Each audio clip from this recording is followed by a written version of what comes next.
I'm Cynthia James, and this network is about changing lives one woman at a time.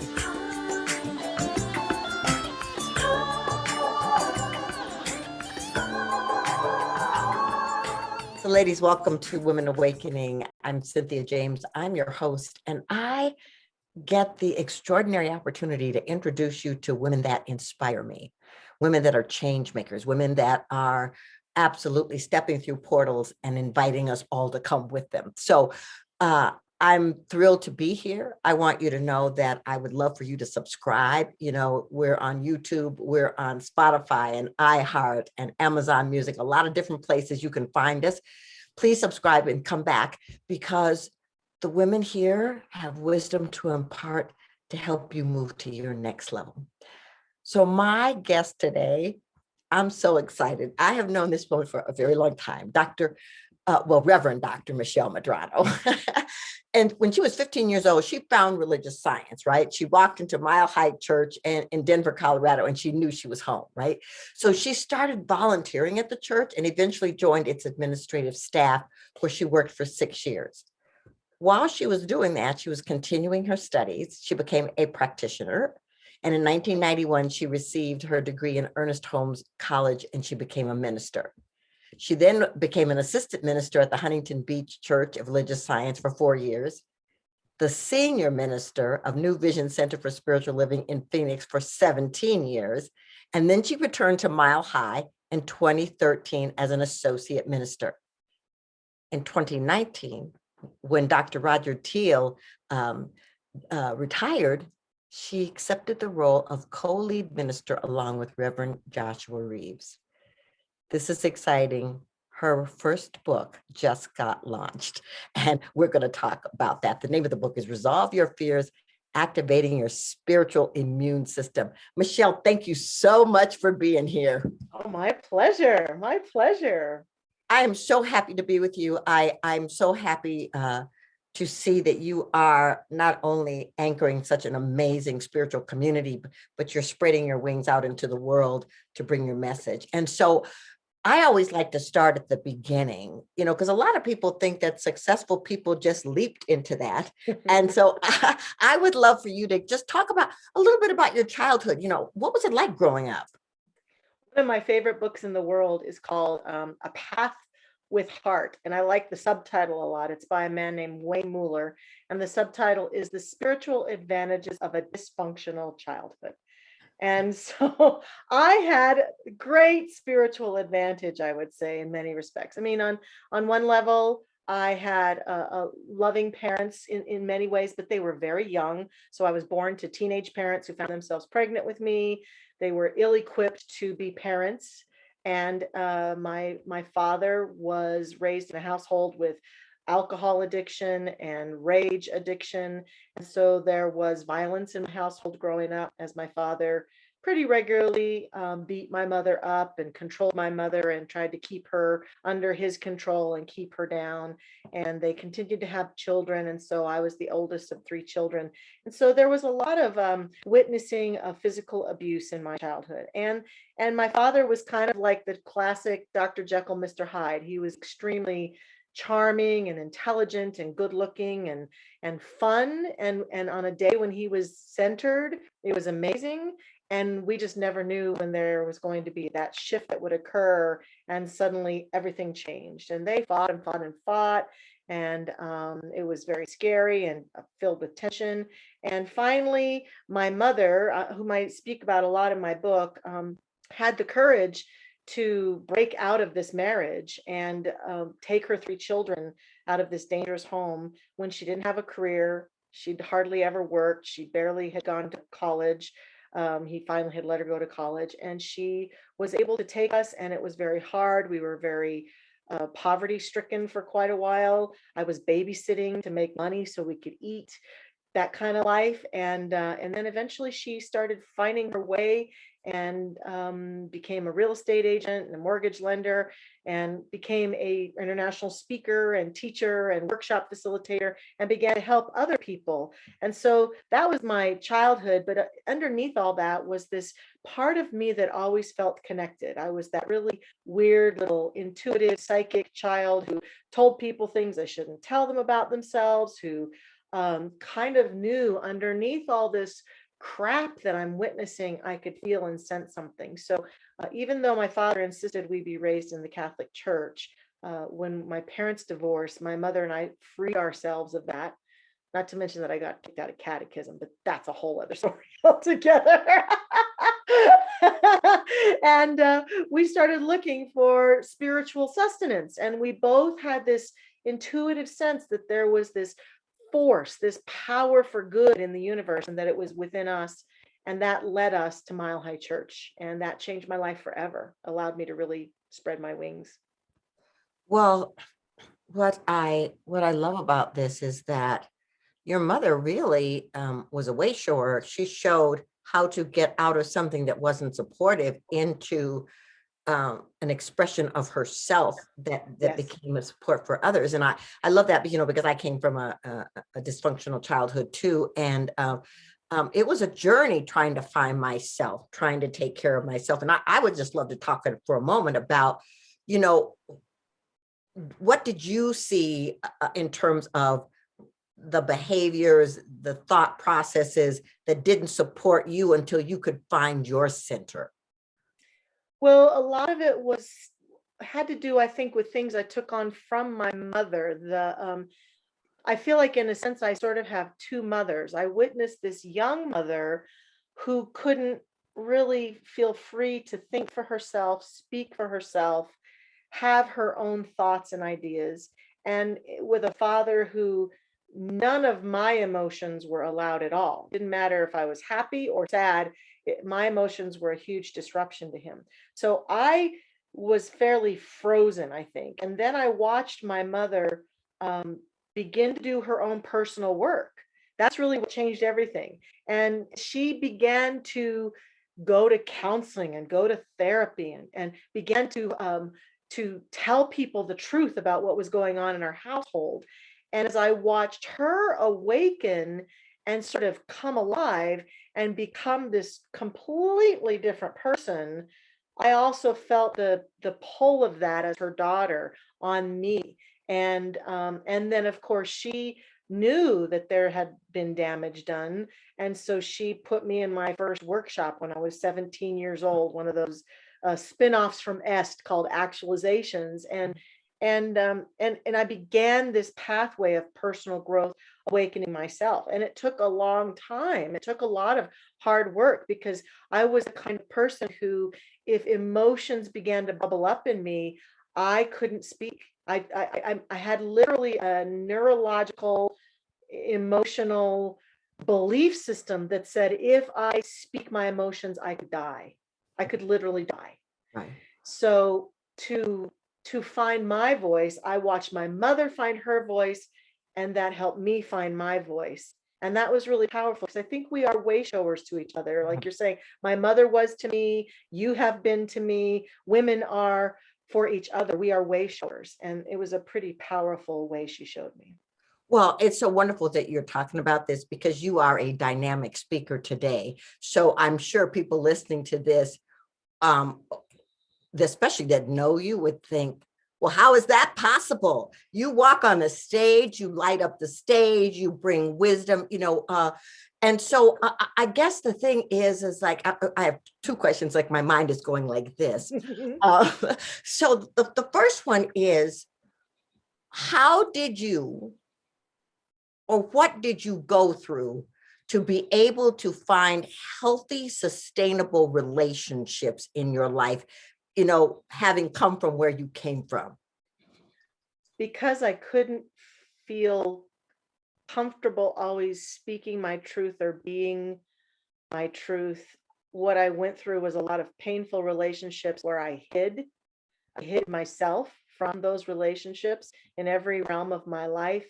and then felt very unloved and unseen and unacknowledged. And so what I had to go through, I think, was really in the realm of not only reclaiming my voice, but the steps that almost every human has to go through, but they felt really profound for me, was the steps of becoming my authentic self, and putting myself out there and risking being hurt, being ridiculed, being made wrong, being unloved. And those years, I will say, for me in ministry, specifically at New Vision Center in Scottsdale, were some of the most healing years of my life, because that community, the whole philosophy of that community was the wonderful call to be authentic, even for me as the spiritual leader. And so what I began to learn and see is that as I risked being my authentic self, it didn't always work out perfectly, but more often than not, people at the very least loved and respected that I was willing to show up and be me and not hide or pretend to be something else. And so that began to become such a reward for my soul, that love, that there became this moment where it feels like something shifted, and not being authentic became a long ago thing from my past. And now it's very hard for me to even hide and, not be authentic and not speak my truth. And I'm not very good at lying, because it's just gone all the way to the other side now for me.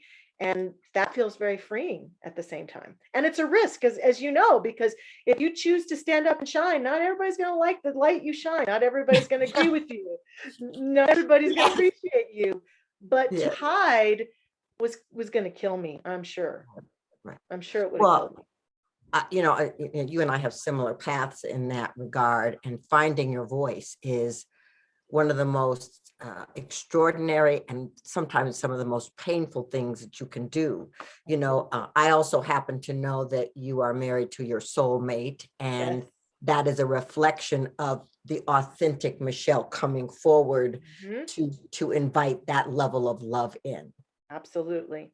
Yes. And that relationship is certainly one that I feel completely at free to be myself, free to be me. Absolutely. And it is It's a wonderful thing. So I want to talk about your book, but just before we get to the book, I want to talk about, you are a leader in a very large New Thought community, a Mhm. very respected, world-renowned community. And so I'd like to know, first of all, about the calling that you got to be in ministry, but I'd really like to talk about, you know, what's it called up in you? Because when you step into that energetic field, it calls something else forward. Mhm. Well, the calling for me was really, it felt like something out of the blue.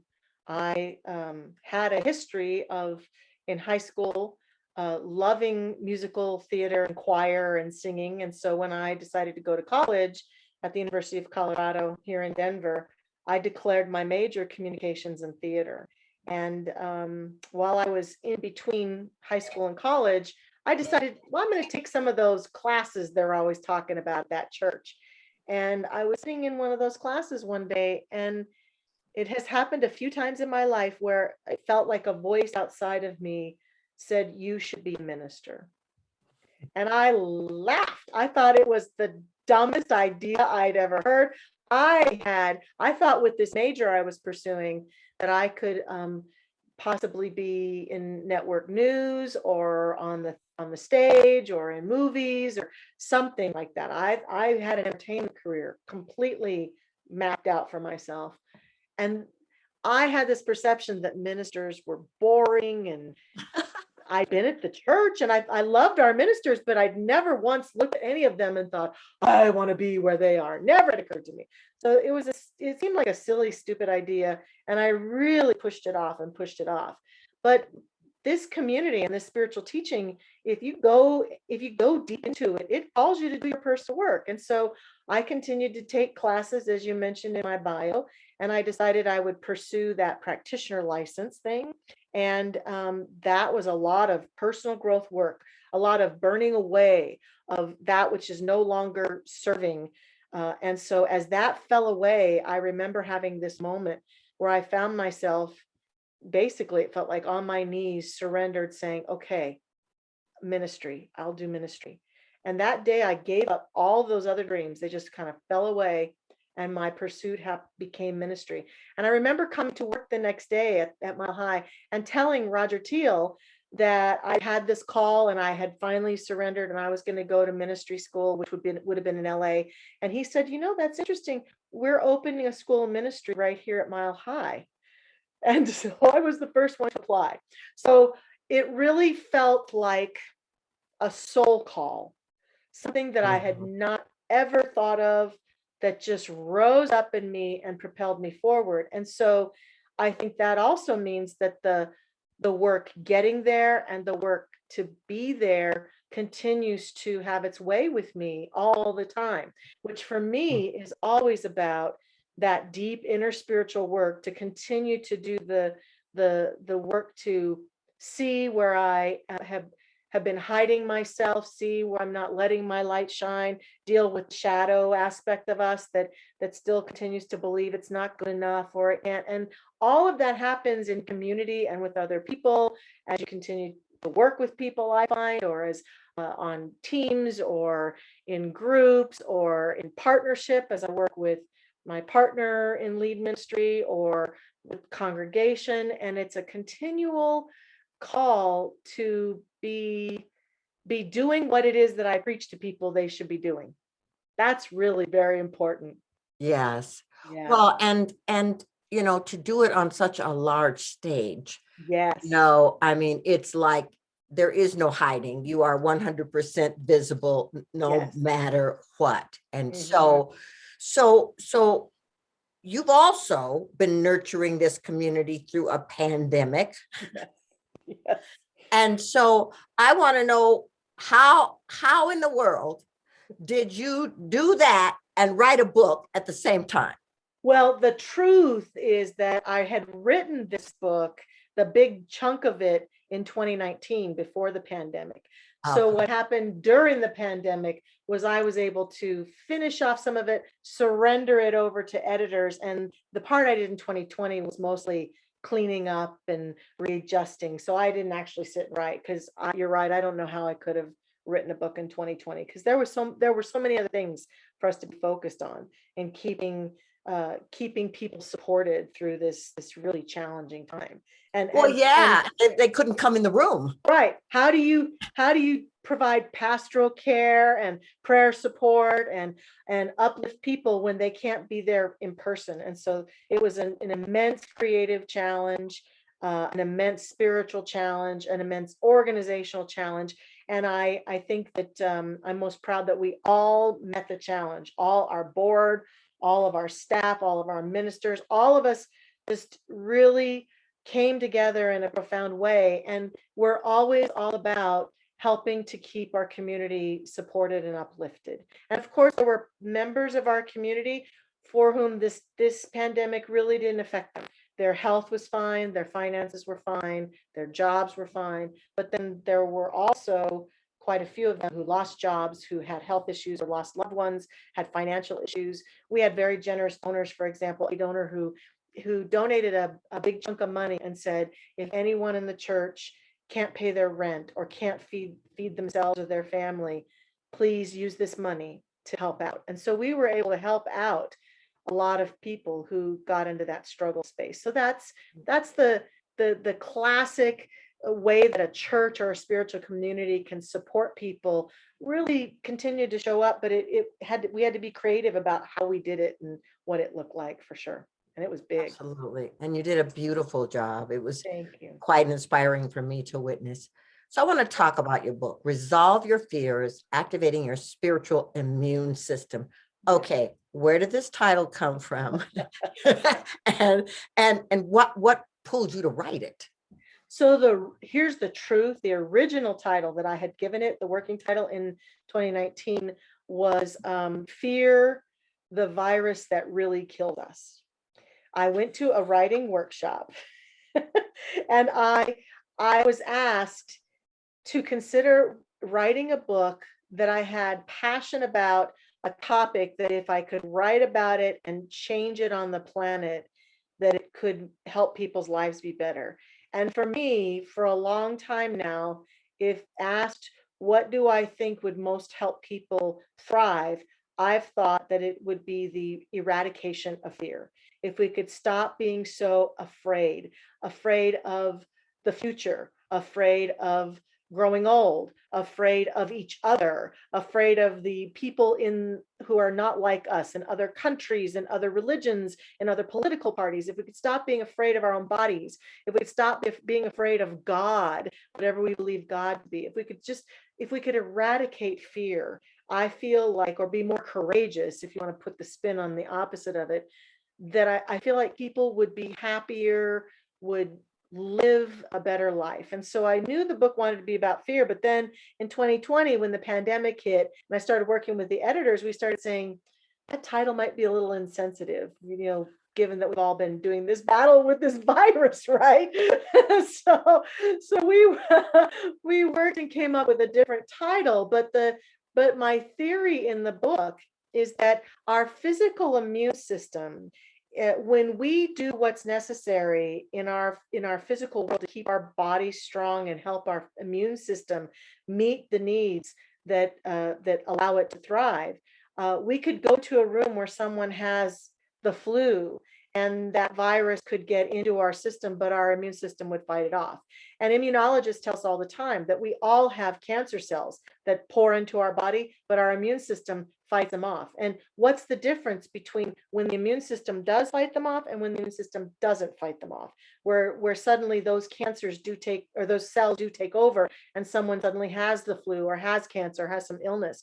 And it's all about keeping that baseline of your immune system strong. Now, there are a lot of other factors, of course, that have to be in consideration, but that theory became the theory that I began to ponder around fear, that I believe there's a spiritual immune system too, that our consciousness, the seed of our consciousness is like our immune system. And that if we constantly feed it fear and resentment and anger and constantly are focused on negativity, then as the world, the media, your mother, your partner, other things feed fear to us, that we are prone to what I call getting the fear flu, where we just have this underlying illness of fear and we look at everything through the eyes of fear. So I wrote this little fairly basic book just to say, do what you can do to help your spiritual immune system stay strong, so that fear that is being fed to us on a constant basis can't take us down so easily. Yeah, because fear is a virus for the human design. Okay, hold up your book. This is your first book. We need to celebrate it. Yes, awesome, awesome, beautiful. So I want you to tell people how to find you, how to find your book. I mean, I know they can find you at Mile High Church, but where else can they connect with you? Thank you. I have a new website that is www.resolveyourfears.com. And if you go to resolveyourfears.com, you can see the book, purchase the book there. You can also purchase the book on Amazon if you choose to. And on my resolveyourfears.com, I have a fear meditation that people can listen to help eradicate fear. I'm posting some blogs to continue to talk about different things we can do to stay courageous and different experiences that I'm having. I have a place that you can sign on to be on a list, so that as things are happening with the book or things are happening with the blogs, I can reach out to people. So it's a fun experience to have, to head in this direction and to have this little book that I'm proud of, and I really hope helps people learn to be more courageous. That is so wonderful. So ladies, I hope you will run out and get this book. I have witnessed this woman over the years, move beyond fears to step into power. And so I'm sure that when you read this, it will be insightful. So I asked the same last question of every guest. Okay. And the question is, this show is called Women Awakening. What is the one thing you think women need to know about the importance of their awakening? I just got the chills. I think women need to know this is our time. This is our time. And I don't say that in it's time for women to take over the world. I think it's our time to step up into equality like never before in so many realms of our lives. And we're seeing it all over the planet that things we are in an amazing evolutionary time, that we stand on the shoulders of women from our past who stood up and said, we want to vote and we want equal rights and we want, all women to be treated equally. And we now are beginning, I think, to see the wave of that awakening. And so we each have our part to play, and that we each have to step up. We have to be our authentic selves. We have to awaken to the light within us, and we have to shine it and give it and step up into the world like never before. Oh, Michelle, that's beautiful. And how wonderful for me to witness your time and you stepping into that awakening. Thank you so much for being here. I am so grateful. Thank you, Cynthia. It's been wonderful to be with you. So, ladies, we do this once a week. I'm going to invite you to come back to subscribe and really dive deep into what these women have to offer, because each one of them is showing us that there is a field of infinite possibilities and potentiality that we can step into. I want to remind you that you're powerful, that you're dynamic, that you're magnificent, that there's no one like you. You are unrepeatable. And so you can step into the fullness of who you are and accelerate your awakening, because the world is waiting for you. Thank you so much. I'm so grateful to be with you, and I'll see you next week.